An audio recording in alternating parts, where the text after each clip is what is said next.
The morning light slipped through the broken curtains like something unwilling to stay hidden, cutting across the room in thin, accusing lines. A silence hung there that didn't feel empty, it felt heavy, like it had been waiting all night just to be noticed.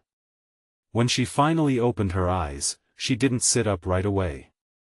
Instead, she stared at the ceiling as if it might explain the missing pieces of time. Her voice came out slow, uncertain, almost fragile, carrying a question she seemed afraid to finish forming. "Last night, did you strip me?"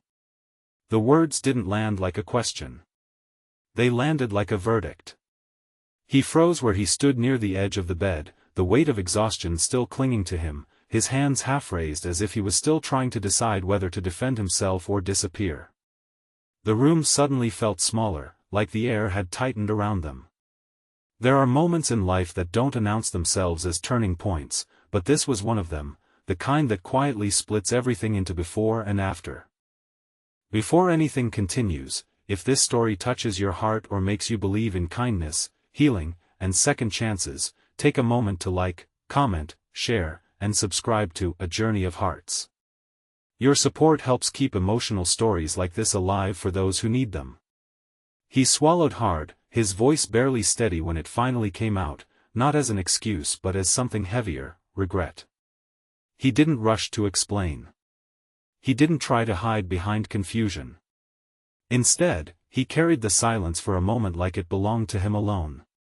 The truth was not simple, and it had never been meant to be misunderstood, but memory rarely returns in clean lines. The night before had not been a night of intention. It had been a night of collapse. She had arrived at his place shaken, unsteady, her thoughts scattered like broken glass after a long day that had taken too much from her. She wasn't fully aware of how far exhaustion had pulled her under. Words had stopped making sense midway through conversations, and her strength had faded long before her pride allowed her to admit it. He had tried to help her sit, to steady her, to make sure she was safe. At some point, she had drifted into a deep, unresponsive sleep, not the peaceful kind, but the kind that comes when the body shuts down before the mind is ready. He had panicked, not in the dramatic way people imagine panic, but in the quiet, careful way of someone afraid of doing the wrong thing when there is no instruction manual for care. He checked her breathing more than once. He made sure she was comfortable. He tried to help her change into something more breathable because she had been sweating and uncomfortable from the long night she'd endured before arriving. Nothing about it came from anything other than concern, but concern does not always translate cleanly when trust is fragile and memory is missing. Morning never asks permission before it exposes misunderstandings. When she woke up, the fragments of the night before were gone, replaced by confusion and vulnerability. And in that gap, fear had grown roots. He finally spoke again, not trying to convince her of anything, only trying to make sure she understood that whatever happened, it came from a place of trying to protect her, not harm her. His voice carried something broken in it too, not defensiveness, but the exhaustion of someone realizing that good intentions can still leave painful shadows. She didn't respond immediately.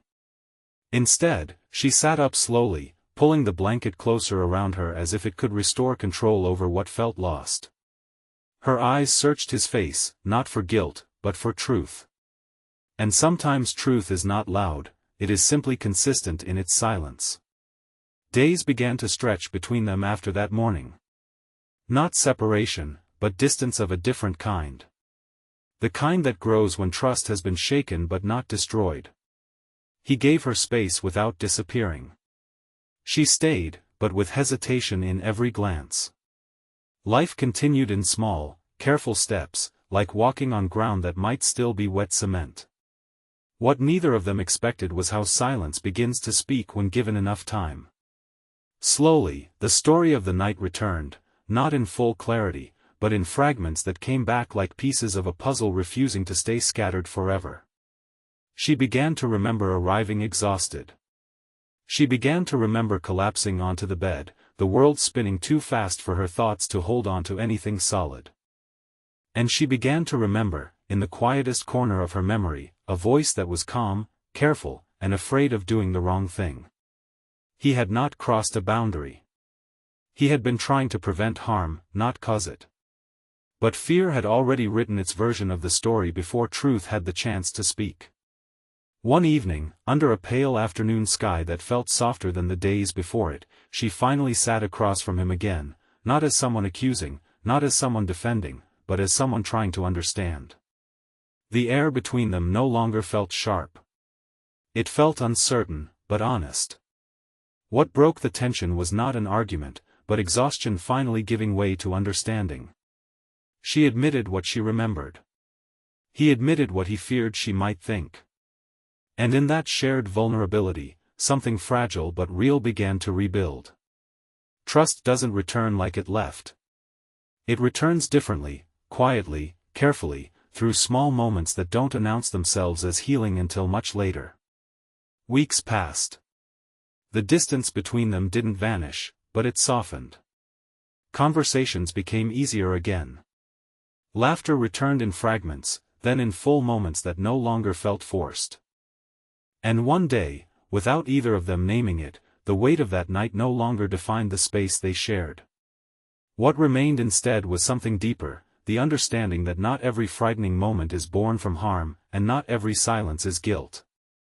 Sometimes it is just confusion waiting for clarity, fear waiting for truth, and hearts waiting for patience. Life has a strange way of testing people, not with obvious villains or clear battles, but with misunderstandings that demand emotional courage instead of anger. And those who choose patience over judgment often find something quietly stronger on the other side.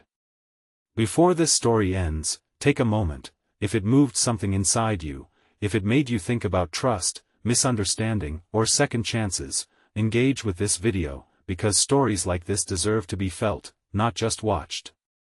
And just before we close, a special request: please comment and share what this story made you feel, because your words might be the comfort someone else needs tonight. The final days did not erase the past. They simply placed it where it belonged, not as a wound, but as a reminder that truth, when given time and honesty, has a way of finding its way back home.